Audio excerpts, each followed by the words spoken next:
عزیزان گرامی، اللہ تعالیٰ نے انسان کو بنایا ہے اور انسان بھولتا بار بار ہے اور خطائیں بھی بار بار کرتا ہے۔ خطا کرنے والا اور بھول جانے والا اللہ کی بارگاہ میں ایسا نہیں ہے کہ وہ ہمیشہ کے لیے ناکارہ ہے، بلکہ اللہ تعالیٰ نے اسے زندگی میں بار بار موقع دیے ہیں کہ تو اپنی خطاؤں سے اور اپنی بھول سے پھر سے دوبارہ اپنی اچھی زندگی میں آ جا، اور اسی کو ہم توبہ کہتے ہیں۔ توبہ کا جو آپشن رکھا گیا ہے انسانوں کے لیے، مسلمانوں کے لیے خاص طور پر، بہت ہمت والا ہے، دروازہ ہے،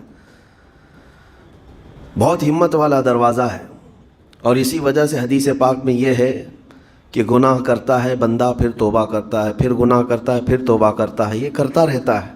فرشتے اللہ کی بارگاہ میں عرض کرتے ہیں کہ مولا یہ تو بار بار وہی کرتا ہے، پھر توبہ کرتا ہے۔ اگر ہمارے ساتھ کوئی غلطی ایک بار دو بار کر دے، تیسری بار تو ہم اسے چھوڑیں گے بھی نہیں۔ انسانوں کی طبیعت تو یہی ہے۔ لیکن بندہ جب بار بار ایک خطا کرتا ہے اور پھر توبہ کرتا ہے، پھر خطا پھر توبہ، تو فرشتے جب اللہ کی بارگاہ میں یہ عرض کرتے ہیں کہ مولا یہ ہر بار یہی کرتا ہے، تو جانتے ہیں پروردگار عالم کیا فرماتا ہے؟ ارشاد فرماتا ہے، اے میرے فرشتوں، میرا بندہ مجھے رحمان سمجھتا ہے اس لیے بار بار توبہ کرتا ہے، مجھے وہ ارحم الراحمین سمجھتا ہے، ورنہ کون بار بار اللہ تبارک و تعالیٰ کی بارگاہ میں دروازہ کھٹکھٹاتا؟ تو رب تبارک و تعالیٰ ارحم الراحمین ہے، یہ تصور ہر مسلمان کے ذہن میں ہے، اس کی وجہ سے وہ کبھی مایوس نہیں ہوتا۔ اور شیطان کا سب سے بڑا حربہ کیا ہے جانتے ہیں آپ؟ سب سے بڑا بہکانے کا اور گمراہ کرنے کا اور ہمیشہ گناہوں میں ملوث رکھنے کا سب سے بڑا آلہ، کہ بندے کو سب سے پہلے نا امید کرتا ہے، اب تیرا کیا ہوگا، تو بہت برباد ہو چکا ہے۔ یہ جو خیال شیطان ڈالتا ہے دل میں، اس کے بعد پھر وہ بندہ جری ہو جاتا ہے، اب میرے توبہ سے بھی کچھ ہونے والا نہیں ہے، جو جس طرح زندگی چل رہی چلنے دو، ارے 50 سال ہو گئے اب تک میں یہی کرتا رہا، اب کیا سدھروں۔ یہ جو خیالات ہے یہ شیطان ڈالتا ہے تاکہ اس کی کفر پر موت ہو جائے، تاکہ وہ ہمیشہ گناہوں کی موت مرے۔ نا امیدی جو ڈالتا ہے شیطان، اب میرے ساتھ کچھ ہونا نہیں ہے۔ نہیں میرے عزیزو، رحمت عالم صلی اللہ تعالیٰ علیہ وسلم کی بارگاہ میں کیسے کیسے لوگ آئے اور ارحم الراحمین نے ان کی توبہ قبول کی۔ آپ کو ایک بات میں بتاؤں، سیدنا عمر ابن خطاب رضی اللہ تعالیٰ عنہ کا دور ہے۔ مثنوی شریف میں مولانا روم فرماتے ہیں، جنت البقیع آپ نے سنا ہوگا، قبرستان مدینے کا، مدینے کے قبرستان میں رات کے وقت ایک بوڑھا آدمی 80 سال کا جو بانسری بجاتا تھا اور اسی سے پیسہ کماتا تھا، اس کی بانسری میں بڑی اچھی لے تھی، بڑی سر اچھی تھی، لوگ سنتے تھے اور پیسے دیتے تھے، لیکن بڑھاپے میں جب سانس پھولنے لگ جاتی ہے، ہانپنے لگ جاتا ہے، سانس نہیں ٹھہرتی، تو بانسری کیسے بجتی؟ اس کی لے ٹوٹ جاتی، لہجے بدل جاتے۔ بوڑھا آدمی، اب اس کی بانسری سننے کو کوئی آتا نہیں تھا اور پیسے ملتے نہیں تھے، تھک ہار کر کے وہ آیا، رات کا وقت تھا، جنت البقیع قبرستان میں، 80 سال کی عمر کا ہو گیا ہے، اس نے بانسری توڑ دی، کہا زندگی بھر جس چیز سے میں کماتا تھا اب میری سانسوں نے جواب دے دیا، جسم پھولنے لگا ہے، سانس زیادہ آنے لگ گئی ہے، اب میرا کھانا پینا کیسا چلے گا؟ خیر ارحم الراحمین، ہوں تو تیرا ہی بندہ، میرے اہل و عیال نہیں، میرے رشتہ دار نہیں، مجھے اگر تو بھوکا مارنا ہے تو اسی قبرستان میں مار دے، یا اگر میری زندگی باقی ہے تو میرے رزق کا انتظام کر دے۔ وہ رو رہا تھا 80 سال کی عمر میں۔ جب بندہ لاچار و مجبور ہوتا ہے تو پروردگار کو ہی یاد کرتا ہے۔ جانتے ہیں عمر ابن خطاب رضی اللہ تعالیٰ عنہ امیر المومنین مسجد نبوی میں تھے اور ان کی آنکھ لگی تھی، خواب میں رسول پاک صلی اللہ تعالیٰ علیہ وسلم تشریف لائے، کہا عمر اللہ کا حکم ہے جنت البقیع میں جاؤ، ایک بھوکا آدمی کھڑا ہے، اپنے گھر سے کھانا لے جاؤ اور اس کی ضرورت کا انتظام کرو۔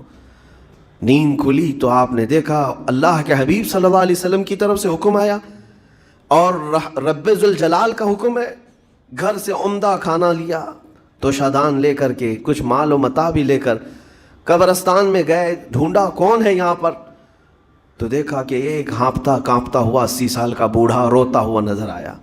امیر المومنین اپنے ہاتھ میں توشادان لے کر اس کے قریب گئے. کہا تو بھوکا ہے؟ کہا ہاں بھوکا ہوں.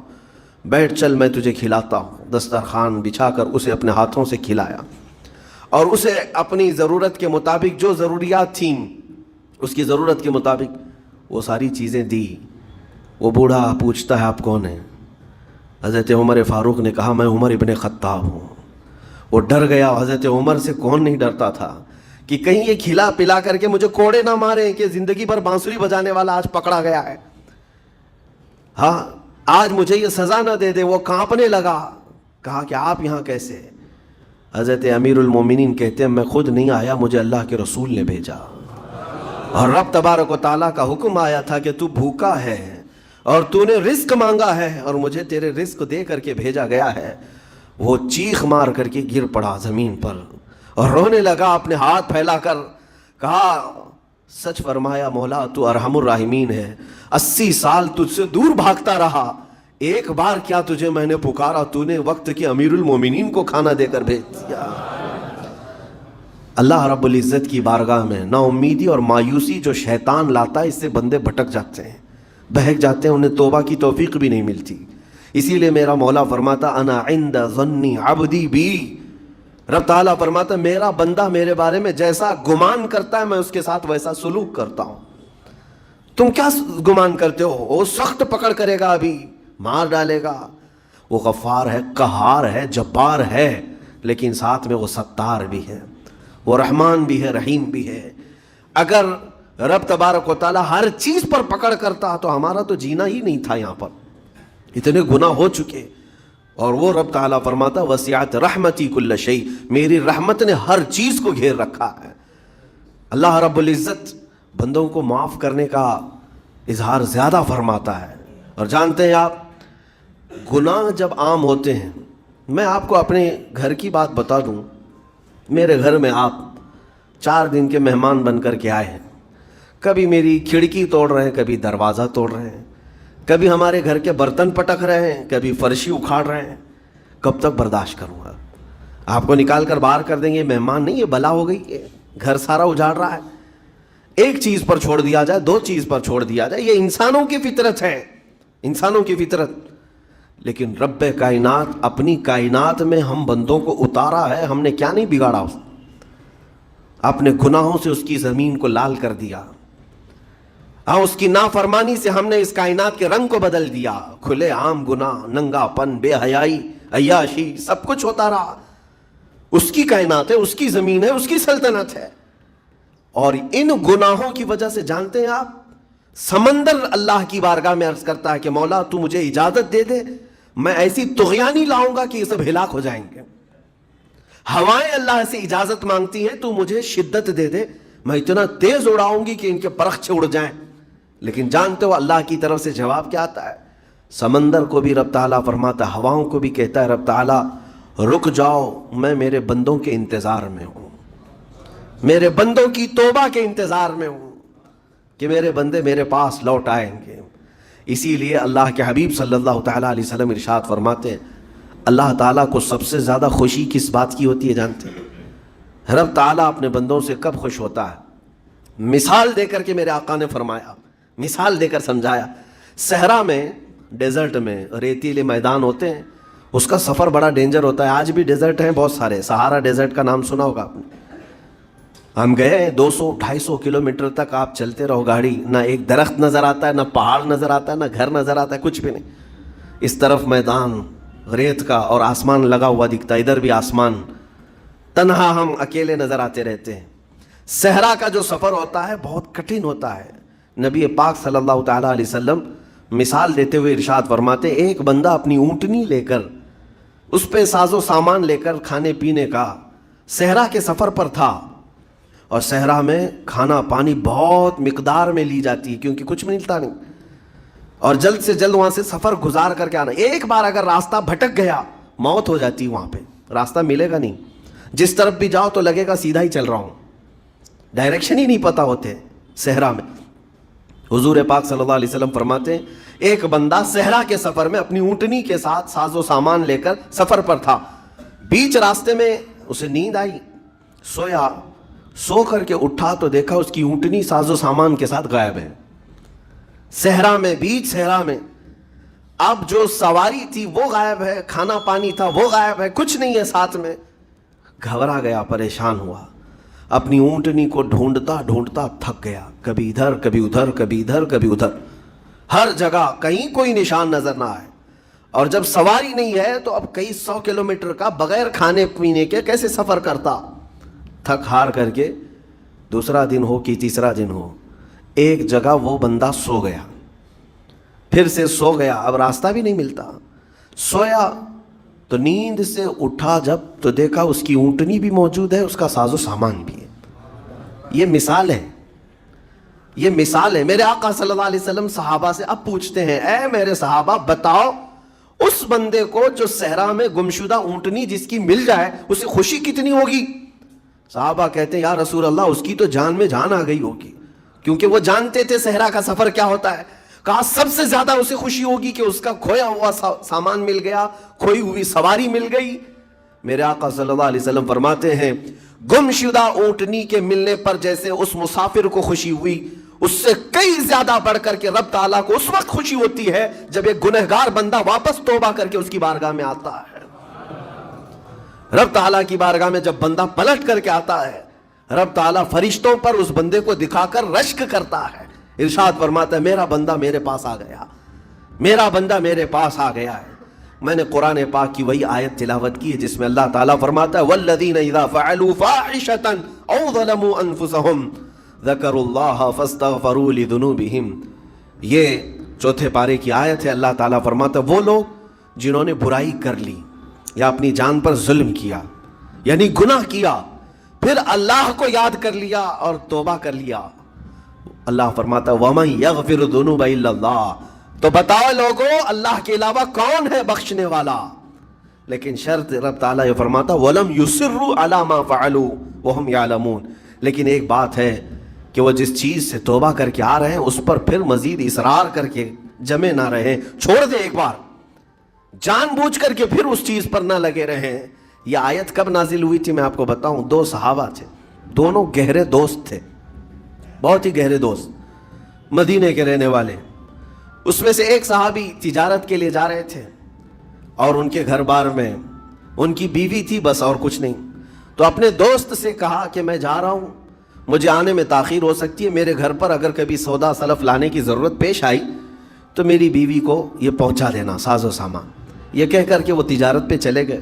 جو دوست صحابی تھے، دیکھیں صحابہ کے بہت سارے کام امت کے لیے درس ہیں، قیامت تک آنے والے مسلمانوں کے لیے وہ مشعل راہ ہیں۔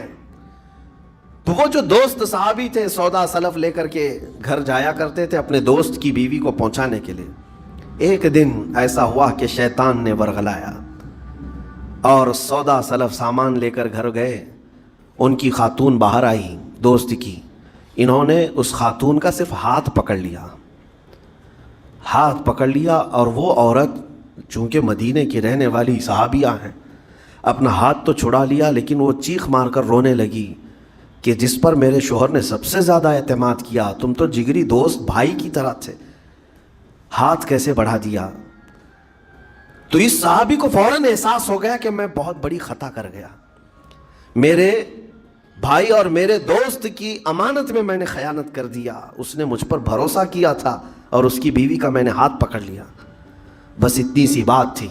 وہ خاتون بھی رونے لگ گئی کہ میرے ساتھ کیا ہوا، یہ صحابی بھی رونے لگ گئے، احساس فوراً ہو گیا کہ میں نے غلط کیا ہے، سودا سلف لانے کے وقت مجھ سے غلطی ہو گئی، خطا ہو گئی۔ اب اس خطا کی وجہ سے وہ کرتے کیا؟ ان کو تو ڈر یہ تھا کہ میں اپنے دوست کو منہ دکھانے کے بھی قابل نہیں، اور نہ ہی میں یہ چیز کسی کے سامنے ذکر کر سکتا ہوں، کیا کروں؟ تو مدینہ چھوڑ کر کے چلے گئے پہاڑیوں میں، اور بغیر کھانا پانی سب کچھ بھی نہیں تھا، پہاڑیوں کے بیچوں بیچ رہنے لگے، اور صرف روتے تھے اور گر جاتے تھے، اور کمزوری آ گئی جسم میں، اٹھنے پھرنے کی بھی طاقت نہیں تھی۔ اب وہ دوست ان کے صحابی تجارت سے واپس آئے، گھر میں آتے ہی ان کی خاتون نے بتا دیا کیا معاملہ پیش آیا۔ وہ بہت جلال میں آئے اور کہا کہ میرا دل ٹوٹ گیا، آج میری کمر ٹوٹ گئی، جس کے ساتھ ہم نے پوری زندگی بتائی، آج اس نے میری عورت کے ساتھ ایسا کیسے کیا؟ بہرحال انسان ہے، خطا ہوتی ہے، انسان ہے، بھولنا اور خطا کرنا اس کی عادت ہے۔ اب ان کو دل میں تو بہت تکلیف ہوئی، کروں کیا؟ لیکن وہ صحابی تھے، انہوں نے کہا یہ معاملہ سیدھے حضور پاک کی بارگاہ میں رکھتا ہوں۔ کہا کہ میں سزا دوں گا یا پھر جو ہے ان کے لیے جو قرار واقعی چیز ہوگی وہ دلا کر رہوں گا۔ بارگاہ مصطفیٰ صلی اللہ تعالیٰ علیہ وسلم میں تشریف لائے، عرض کیا کہ آقا ایسا ایسا ہو گیا، میرے معتمد ساتھی نے میرے گھر میں ایسا معاملہ کر دیا۔ نبی پاک صلی اللہ تعالیٰ علیہ وسلم غمگین ہو گئے کہ ان دونوں کے درمیان ایسا کیسے ہو گیا۔ پھر تھوڑی دیر کے بعد رحمت عالم صلی اللہ علیہ وسلم جو غیب داں نبی ہیں، ہر چیز کو جانتے، بلکہ اپنے امتیوں کے احوال سے باخبر رسول ہیں، نبی پاک صلی اللہ تعالیٰ علیہ وسلم اپنے اس غریب صحابی کے حالات معلوم کیے۔ پتہ چلا کہ وہ تو گھر بھی چھوڑ دیا، مدینے بھی چھوڑ دیا، پہاڑیوں میں جا کر کے پناہ لے کر کے اکیلا تنہا رہ رہا ہے۔ اللہ کے نبی صلی اللہ تعالیٰ علیہ وسلم اپنے اس غریب امتی صحابی کے حالات معلوم کرنے کے بعد اللہ کریم کی بارگاہ میں عرض کرتے ہیں کہ مولا تو فیصلہ سنا دے۔ اللہ تعالیٰ نے آیت نازل فرمائی، جو آیت میں نے آج آپ کے سامنے تلاوت کیا۔ اللہ تعالیٰ فرماتا ہے والذین اذا فعلوا فاحشۃ او ظلموا انفسهم، جن لوگوں نے گناہ کر لیا یا اپنی جان پر ظلم کیا ہے، پھر ذکروا اللہ فاستغفروا لذنوبہم، اللہ کو پھر جلدی یاد کر لیا اور توبہ کر لیا۔ رب تعالیٰ فرماتا ومن یغفر الذنوب الا اللہ، محبوب بتاؤ اللہ کے سوا کون ہے گناہوں کی بخشش کرنے والا؟ اللہ تعالیٰ ان کے گناہوں کو معاف کر دیتا ہے جو فوراً اپنے گناہ کے بعد یاد کر لیتے ہیں کہ مجھ سے خطا ہوئی ہے۔ رسول کریم صلی اللہ تعالیٰ علیہ وسلم نے اس صحابی کو بتایا تیرے بھائی سے بھول ہوئی، خطا ہوئی، لیکن رحمان نے اس کی بخشش کا مژدہ قرآن میں سنا دیا کہ وہ باز آ گیا اور توبہ کر رہا ہے، لہٰذا تیرے لیے بھی یہ زیب نہیں دیتا کہ تو اب کوئی انتقام لے، تو اپنے دل سے معاف کر۔ یہ صحابی تھے، اللہ کے نبی صلی اللہ علیہ وسلم کے پروردہ تھے، نفسانیت اور خواہشات کے نہیں۔ یہ فوراً گئے اور اپنے اس جگری دوست کو، اپنے اس بھائی کو ڈھونڈتے ہوئے پہاڑیوں کے بیچوں بیچ جا کر کے دیکھا، ان کی حالت بہت خستہ تھی، کمزور ہو گئے تھے اور روتے روتے اتنا تھک گئے تھے، نہ کھانا ہے نہ پانی ہے، بس یہ کہ ان سے خطا کیا ہوئی تھی، اپنے دوست کی عورت کا ہاتھ پکڑ لیا تھا، بس میرے عزیزو اس سے بڑا نہیں۔ ہاتھ پکڑنے پر ان کو اس قدر احساس تھا کہ مدینہ چھوڑ دیے، لوگ یہاں پورے کے پورے گناہ میں ڈوب جاتے ہیں، زنا میں ڈوبتے ہیں، انہیں احساس تک نہیں۔ یہ صحابی گئے اور جیسے ہی یہ گئے تو وہ ہوش میں آئے اور رونے لگے کہ میرا بھائی آ گیا اور اب شاید یہ انتقام لے گا، بدلہ لے گا، مجھے مار ڈالے گا، کیونکہ میں نے اس کا اعتماد توڑا، اس کا بھروسہ ختم کیا۔ لیکن یہ صحابی گئے اور ان کا ہاتھ پکڑا اور اپنے سینے سے لگایا، کہا کہ تو بھی ابن آدم ہے، میں بھی ابن آدم ہوں، انسان ہے، خطا ہو گئی، لیکن بشارت ہے تجھے کہ اللہ نے قرآن میں محبوب کی بارگاہ میں آیت اتاری، تیری بخشش کا پروانہ اتار دیا۔ وہ اس قدر خوش ہوئے کہ اس صحابی کو تھام لیا اور کہا میں تو مایوس ہو کر پورے گھر بار سب چھوڑ کر کے آیا تھا، لیکن میرا رحمان خدا بندوں کو کبھی چھوڑتا نہیں، کبھی اکیلا ہونے نہیں دیتا، وہ مایوس نہیں کرتا۔ میرے عزیزو آج ہمارے پاس وقت ہے، جب ٹھوکر کھائیں تو فوراً احساس ہو جائے، جب غلطی ہو جائے، غلطیاں کس سے نہیں ہوتی، گناہ سب سے ہوتے ہیں، اور اسی لیے میرے آقا صلی اللہ علیہ وسلم ارشاد فرماتے ان بنی آدم خطاؤون وخیر الخطائین التوابون، آدم کی ساری اولاد خطا کرتی ہے، یعنی آدمی سب خطا کرتے ہیں، لیکن بہترین خطا کرنے والا وہ ہے جو خطا کرتے ہی توبہ کر لیتا ہے۔